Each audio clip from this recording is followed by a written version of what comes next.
मेरा नाम इरियान वशिष्ठ है और जो मैं बताने जा रहा हूं वह कहानी नहीं है। वे यादें हैं जिन्हें मैं भूलना चाहता हूं, पर वे मुझे भूलने नहीं देती। मैं यह सब लिख रहा हूं क्योंकि कल रात मेरी मां ने मुझसे एक ऐसी बात पूछी जो सिर्फ एक मरा हुआ इंसान पूछ सकता है। बेटा, घड़ी फिर से चल रही है ना? और उस वक्त मेरी मां 7 साल पहले मर चुकी थी। हमारा घर भैरवखेड़ा के बिल्कुल किनारे था, गांव का आखिरी घर, जिसके पीछे सिर्फ झाड़ियां, सूखा कुआं और एक आधा टूटा मंदिर था। घर पुराना था, पर गरीब नहीं, बस भारी हुआ लगता था, जैसे दीवारों में हवा नहीं, यादें भरी हों। मैं, मेरी मां सुविका, पापा निर्जित और दादी कल्याणी वशिष्ठ। दादी बोलती थी, इस घर में जो चीज टूट जाए उसे कभी ठीक नहीं करना चाहिए। मैंने कभी पूछा नहीं क्यों। गलती हो गई। वो गुड़िया मेरी नहीं थी। मैं 13 साल का था जब वह पहली बार मेरी जिंदगी में आई। मां ने उसे मंदिर के पीछे के रास्ते से उठाया था। मिट्टी से भरी एक आंख लटकी हुई और गर्दन से थोड़ी सी मुड़ी हुई। बेटा, किसी बच्ची की होगी, मां बोली। साफ करके रख देते हैं। दादी ने गुड़िया को देखा और तुरंत अपनी छाती पर हाथ मार लिया। इस घर में नहीं, उनकी आवाज कांप रही थी। इस घर में टूटी चीजें नहीं आती। पर मां ने नहीं सुनी। उस रात मैं पहली बार घुंघरू की आवाज सुनकर जागा।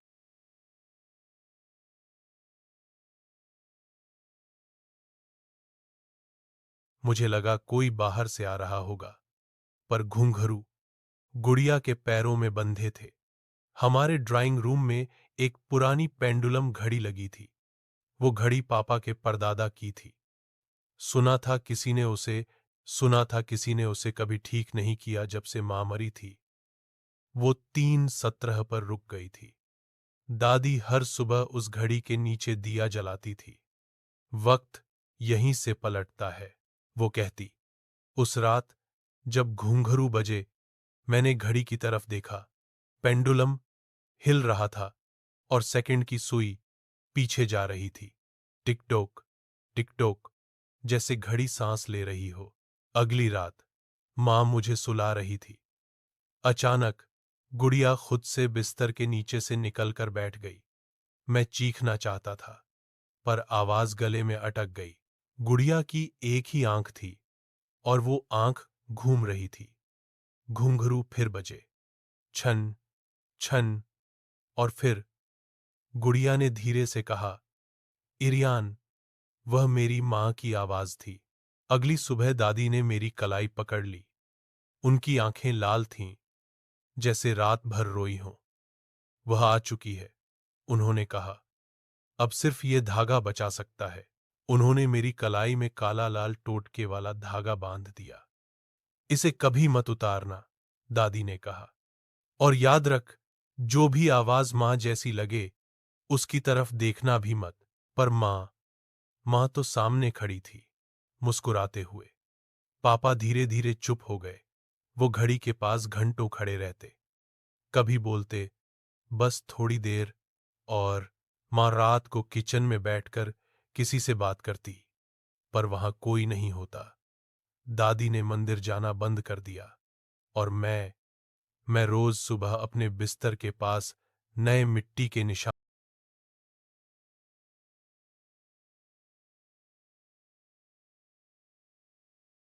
जैसे कोई रात भर मेरे बिस्तर के चक्कर काट कर गया हो। एक रात 3:17 पर घड़ी जोर से बजने लगी। टैनंग पेंडुलम गिर गया और घड़ी के अंदर से एक छोटी सी लाश जैसी गुड़िया गिर पड़ी। उसके पैरों में वही घुंघरू और उसके गले में मेरा टोटके वाला धागा। गुड़िया ने आंख खोली और कहा, अब तू मेरा है। दादी ने रोती हुई सच बताया। सालों पहले मां गर्भवती थी, पर बच्चा मरा हुआ पैदा हुआ। उस रात दादी ने टोटका किया। घड़ी, गुड़िया, घूंघरू, सबका इस्तेमाल हुआ। हमने वक्त को रोक दिया था, दादी बोली। पर जो चीज रोकी जाती है वो वापस ज्यादा भूखी होकर आती है। और अब वो मुझे लेने आई थी। आज रात भी घुंघरू बज रहे हैं, घड़ी फिर से चल रही है, और मेरी माँ या जो भी वो है मेरे बेड के पास बैठी है, मुस्कुराते हुए। धागा काम नहीं करेगा बेटा, वो बोली। तू मेरा अधूरा वक्त है।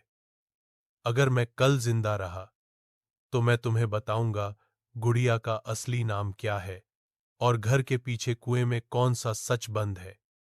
अगर तुम ये पढ़ रहे हो तो इसका मतलब मैं या तो जिंदा हूं या फिर वो मुझे लिखने दे रही है। रात खत्म नहीं हुई है, सिर्फ घड़ी ने ये झूठ बोला है कि सुबह हो गई। 3:17। हर चीज इसी वक्त पर शुरू होती है। मैंने घड़ी को बंद करने की कोशिश की, पेंडुलम को पकड़ा। वो गर्म था, जैसे किसी जिंदा चीज का सीना हो, और उस पल मुझे महसूस हुआ किसी ने पीछे से मेरी गर्दन पर सांस ली। वक्त को छूना मना था, इरयान। वह आवाज मां की थी, पर उसमें मां वाली थकान नहीं, सिर्फ भूख थी।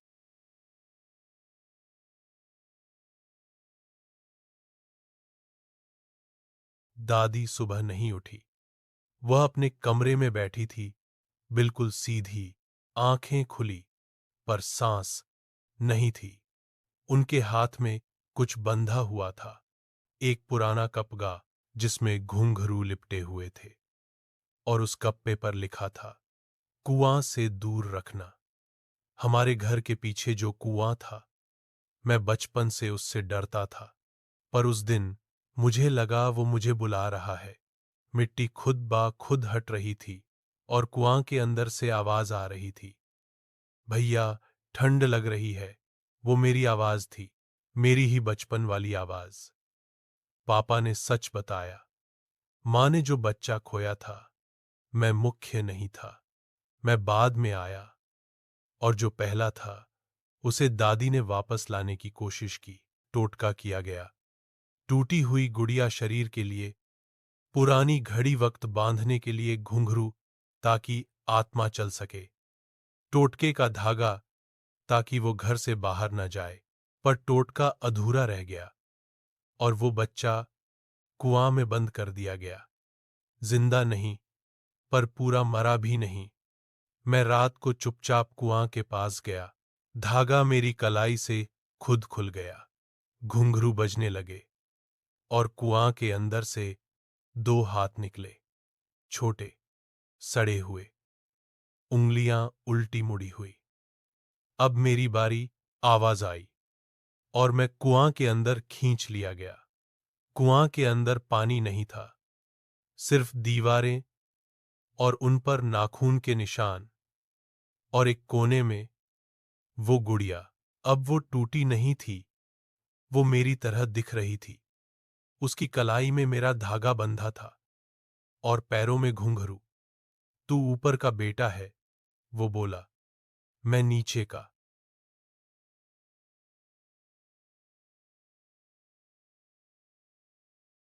अचानक पानी गिरने लगा, ऊपर से नहीं, दीवारों से, और मां दिखी, पर मां जैसी नहीं। उनका चेहरा सिल चुका था, जैसे किसी ने धागे से सिल दिया हो। एक को तो रहना ही था, उन्होंने कहा। घर 2 बच्चों का बोझ नहीं उठा सकता।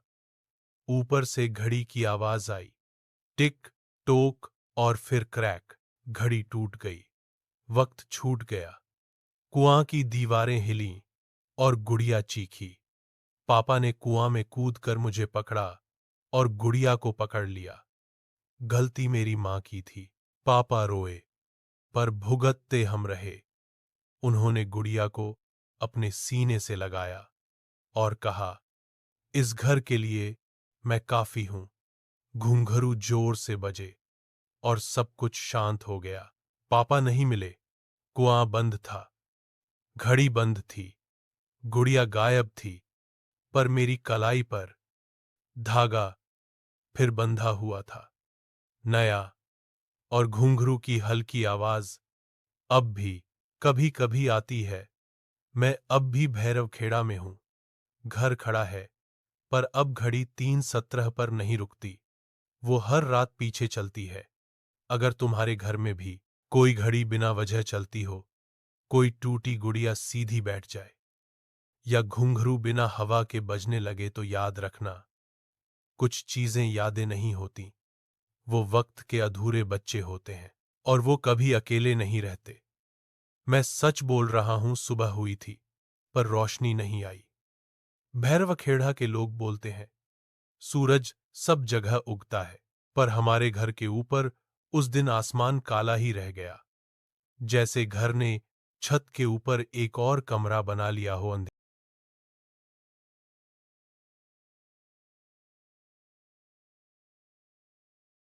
पापा के गायब होने के बाद घर चुप नहीं हुआ, घर जिंदा हो गया।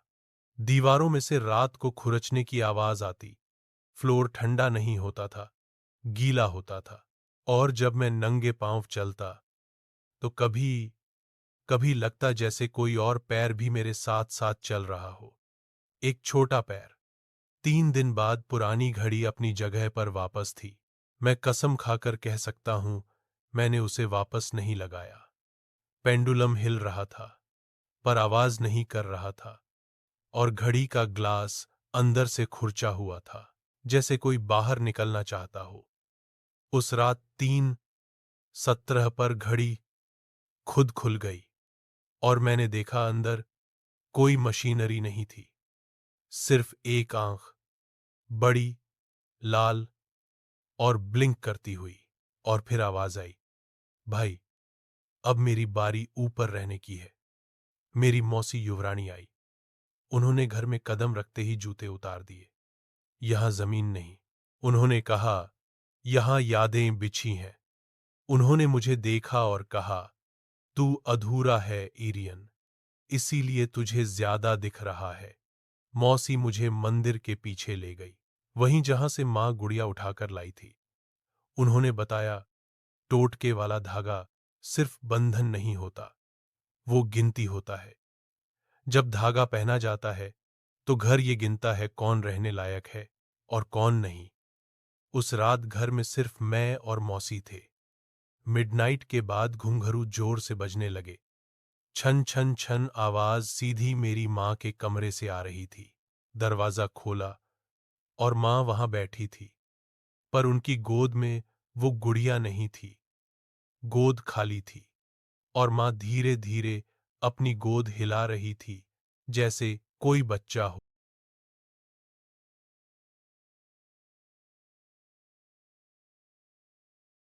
मां ने मेरी तरफ देखा। उनकी आंखों में पुतली नहीं थी, सिर्फ घड़ी की सुई थी, घूमती हुई। वक्त आ गया, उन्होंने कहा, एक को वापस नीचे जाना होगा, और उनकी उंगली मेरी तरफ उठी। मौसी बीच में आ गई। उन्होंने टोटके का धागा अपनी कलाई पर बांध लिया। बच्चों की गलतियों का बोझ बड़े उठते हैं, उन्होंने कहा। घुंघरू चीखने लगे। घड़ी जोर से बजी, और मां पीछे हट गई। मौसी जमीन पर गिर पड़ी। उनकी सांस रुक गई, पर उनके चेहरे पर सुकून था। उसी रात कुआं खुद खुल गया, और उसमें से वो बच्चा ऊपर आया। अब डॉल नहीं था, वो मेरी शक्ल का था, बस आंखें बिल्कुल काली। एक घर, एक बेटा, उसने कहा। अब फैसला पूरा हुआ। सुबह घर बिल्कुल नॉर्मल था। घड़ी बंद, घुंघरू चुप, कुआं बंद। लोग बोलते हैं मैं लकी हूं, पर कोई ये नहीं पूछता कि कौन सा बेटा लकी था। कभी कभी जब मैं आईने में देखता हूं तो मुझे लगता है रिफ्लेक्शन थोड़ा लेट हिलता है, और रात को जब मैं सोता हूं तो सपने में मैं ऊपर होता हूं, और कोई और मेरी जगह घर के अंदर सांस लेता होता है। अगर तुम्हारे घर में कोई पुरानी घड़ी अचानक फिर से चलने लगे तो समझ लेना, वक्त ने गिनती शुरू कर दी है, और हर गिनती 2 से शुरू होती है।